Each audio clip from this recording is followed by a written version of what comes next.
Welcome to Reddit Audio Tales, real stories, raw emotions. Today's tale is one of betrayal, silence, and the pain of unresolved love.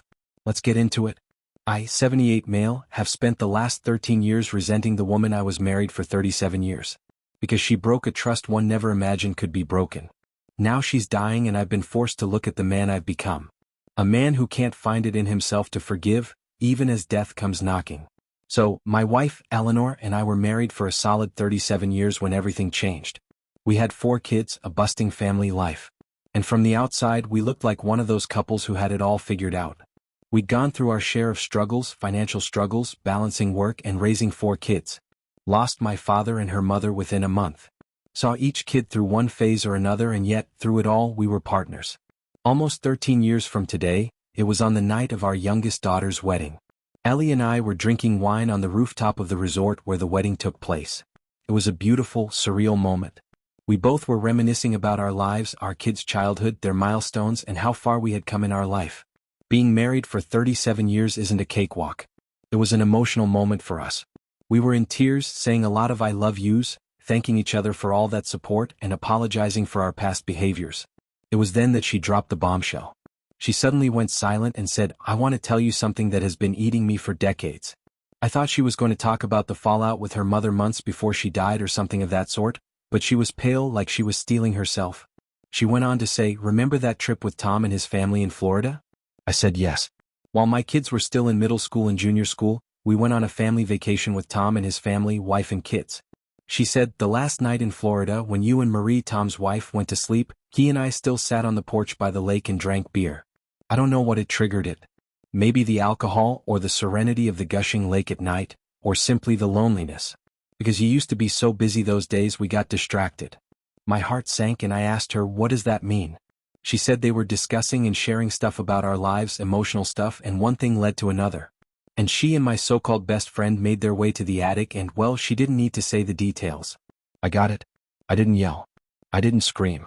I didn't even respond. I sat there in disbelief. It was just a moment ago I was feeling myself to be the luckiest man in the world, and now everything got shattered in a blink. She caressed my arms and asked if I was fine. Her touch disgusted me and I involuntarily shrugged her off. She started sobbing again and said, "I promise it was just one time and we're extremely guilty of it." As soon as we realized what we had done, we retracted and pushed back to our rooms and agreed never to speak of it again and never to let it happen again. She had buried this secret in her heart, thinking to take it to the grave. But that night, for whatever reason, maybe guilt, maybe some twisted sense of honesty, she decided to tell me. I sat there quietly remembering that trip and the journey back home from Florida. The memory was faded and I couldn't remember any odd behavior from any of them. They pulled it off so well. She nudged me for a response, but I didn't say a word. We both sat there in silence. Her presence used to be soothing, but now it was suffocating me. I got up and went back to the room. She silently followed me. I stretched on the bed and she laid beside me, and it killed me from inside to share the bed with her. She was saying something that I barely heard. I was lost in my thoughts. Just one question. How could she? And that too with my best friend. I had one friend throughout my life and it was Tom. And now I got to know he wasn't exactly my friend. I felt so stupid I discussed my personal life problems with him. I wanted to disappear. She wanted to hug me, but I turned the other side and dozed off. The next morning we were supposed to leave. We both were unusually quiet. The children thought we were fighting over some silly stuff and they left us alone. They hugged us and we left for the airport. The journey part is so blurry. I was so engrossed in my thoughts I don't remember any bit of the transit. We were traveling with our younger son and his family. We lived in the same town. He dropped us home and it was already evening by then. As soon as we were alone, she started crying, saying my silence was killing her. She held my arm and said, "Please talk to me. Say what you're thinking. I thought our marriage is strong to sustain this. We've been through worse, didn't we?" All I said was, "Let's rest. I'm feeling dizzy from the travel." Then I went to my study, locked up myself and slumped on the couch. It was my den. Whenever I needed to cope up with something, I used that space to unwind and recharge. I wanted to vanish into thin air and what options I had. I remembered my older brother had moved into our ancestral farmhouse. I wasn't in touch with him ever since I got married to Ellie. She and him weren't fond of each other. When I was still dating her, my brother had a disagreement with her over something. It's been so many years I don't remember the exact incident. I think it was when he made a move at Ellie's friend at a party. Since then we're not in touch. He didn't even attend my wedding. Let's just say they both resented each other. I hesitantly called him and said I wanted to move back to the countryside to our father's farmland. It was not that I was asking for his permission. I also had my share in that property. I thought he would still be bitter towards me. Surprisingly, he was calm and understanding. He asked how come my sophisticated wife wants to give away her city life for the countryside. Not that he would have stopped Ellie, but no one wants to be around someone they don't like, especially during their retirement phase. I said I'm moving there alone. Maybe he understood what was going on. He didn't ask any further questions, and I said I could take the other house across the street. I was lying vacant ever since. Back then, I was running a store after my retirement. I put up the store for sale. The adjacent store owner bought the lease. It took me a week to sort all that stuff out. Until then, I was mostly put in my study or went out for walks. I avoided Ellie as much as possible. I ate outside or brought takeaways. She would slip a note in my study. We will come down to this stronger. We've been through a lot more than this. We can sail through this. With lots of I love yous and I miss yous. Then on Sunday when Ellie was in the church, I shipped away my stuff, which was mostly books, some clothes, and my piano to the farm. Then I took my car and drove off. Reaching there in 4 days. Spending the nights in a hotel. I switched off my number knowing she would call me as soon as she came back to an empty house. She tried everything to reach me, but there were no means she could have done that. She didn't know where I was. I had changed my number and deleted my social accounts. I went dark and ghosted her completely. To this day, I don't know if I was running away from betrayal or just trying to erase it from my existence by disappearing myself. Eventually she reached out to the children. They tried to lodge a missing complaint, but the cops rolled out any foul play saying I voluntarily left. I left everything to her. The house, the retirement money we had saved, the rental yield we were getting from 2 properties I had invested in after wrapping up my business. I didn't want anything but peace. I had a fish supplies business back in the day. One of the children grew up and were free from our responsibilities. I wrapped up the business and invested in some high-yielding rental properties. I wanted to lead a peaceful and quiet life.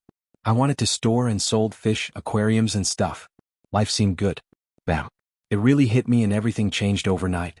I abandoned the life and family I had built over the years and moved to my homeland, several states and miles away. They had no idea about my whereabouts until my niece, brother's daughter, visited him. She told my son about it, and that's how everyone got to know. Staying with my brother in my native country was the last thing that crossed their mind because of my difference with him. She then sent me a letter pleading for forgiveness.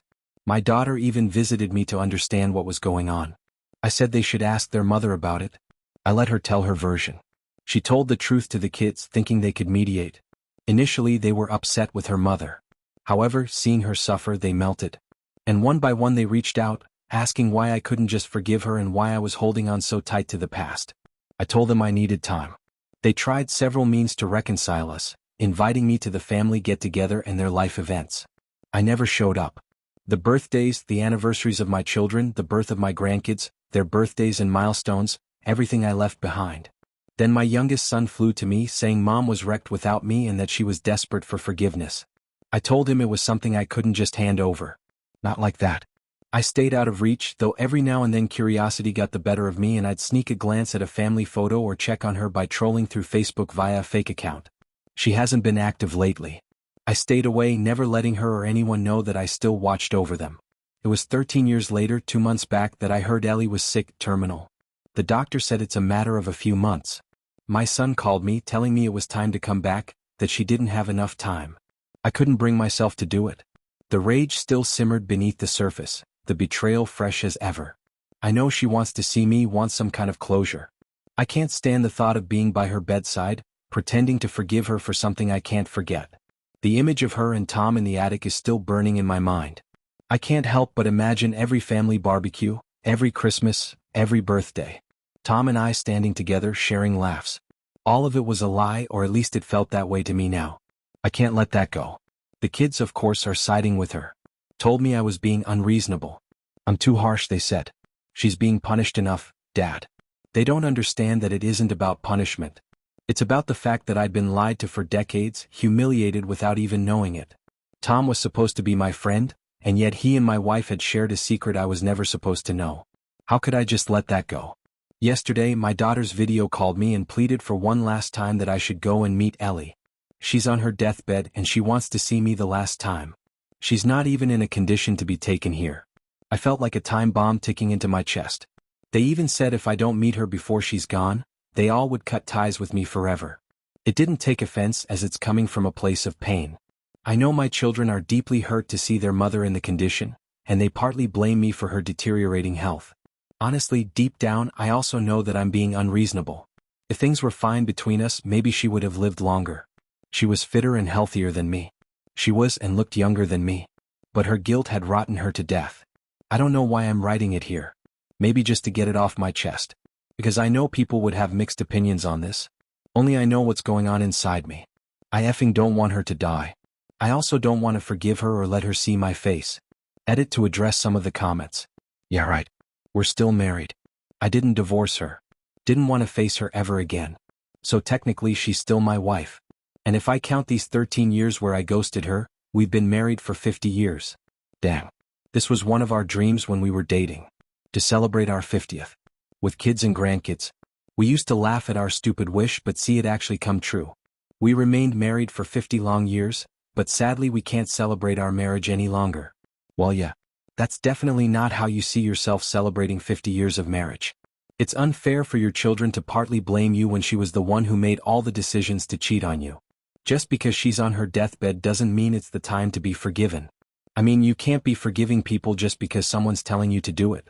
Just know that whatever decision you make, it's about what feels true to you.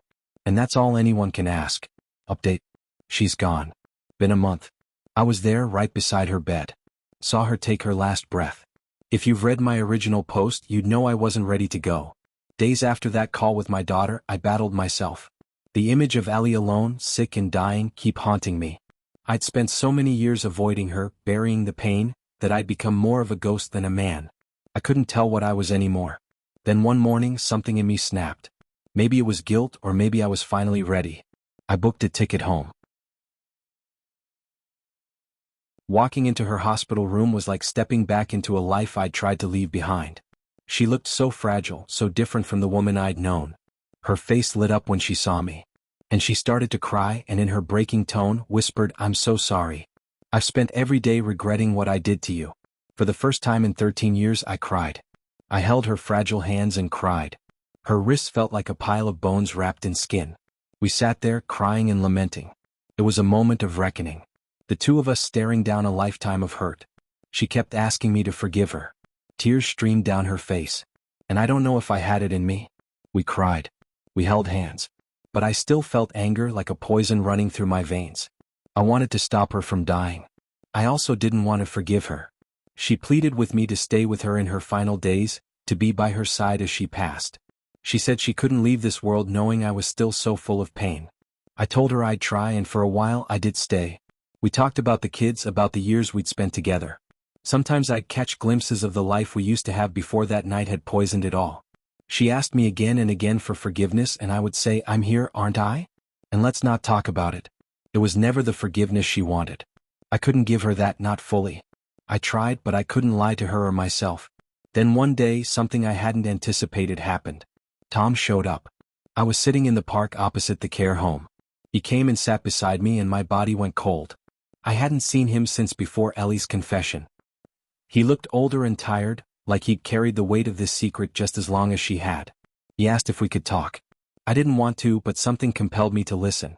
I didn't nod or say anything, just sat there, staring at the ground. He started off by saying, "I'm sorry.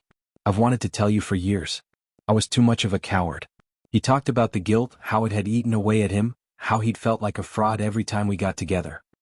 He went on to say, "After you left, Ellie told me that she had confessed to you and that you have left her. I couldn't forgive myself for ruining your marriage. I couldn't take the guilt anymore and I confessed the truth to Maria. She's also got separated and my children also despised me for years. It was only 2 years back when my grandkid was born. My daughter contacted me and I went to meet them. Since then they started making me a part of the family events. It feels terrible to be disgusted by your kids. I can feel for Ellie what she must be going through. Trust me, I regret that moment every second of my life. I never met her after you left. The guilt was so bad I wish I could go back in the past and undo that stuff." He cried and dang it, I cried too. There was this outburst of emotions, these brutal, terrible emotions, like the years of anger and bitterness had finally reached their breaking point.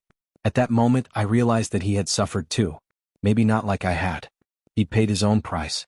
Seeing him broken, apologetic, took something out of me and stripped me down to the bone. It didn't erase the hurt, but it did make me see that they'd both been human, and they'd both been haunted by that one night in a way I hadn't fully understood. When her condition worsened, he came to visit her. No talks, just silent tears from all three of us. The night she passed, I held her hand, feeling both love and betrayal mixed into one twisted knot inside of me. When she breathed her last breath, I felt the last of that anger rise up, the final wave of bitterness before it all settled, like dust after a storm. I was left with this hollow, aching sadness. Not just for what she'd done, but for what we'd lost. And in a way, for what I'd lost by not letting go sooner. Now she's gone and I'm here, an old man with nothing except memories. The kids still think I was too harsh. Maybe they're right. However, in my bones, I know I did what I had to do. I loved Ellie, but I couldn't look at her the same after she betrayed me. Some wounds cut too deep to heal, and some forgiveness is too much to ask for. Whatever I left to her, she left it back to me. The kids, the house, the properties. I really don't want any of it. Nothing makes sense to me now. What am I going to do with all that stuff? I built it so that we both could enjoy it together. But now there's no point. It's just a matter of years or maybe months before I'm gone too. My heart feels heavy and sad. I'm yet to make terms with the fact that she's gone. Maybe I shouldn't have come. I shouldn't have seen her in that miserable state. It's haunting me. I'm not sure what I want to accomplish by writing about my emotional state here. Maybe I wanted to understand my own choices. Or maybe I wanted to see if anyone else could feel the same. Could you forgive someone after so long? Or does there come a point where forgiveness is just a lie we tell ourselves to get through the day? Forgiveness isn't something you can force or fake, especially when the wound cuts that deep. Sometimes just showing up in those final moments was the best you could offer. And it sounds like Ellie understood that. What would you have done? Thanks for listening to Reddit Audio Tales. If this story moved you, hit like, subscribe, and drop your thoughts in the comments. Would you have forgiven her?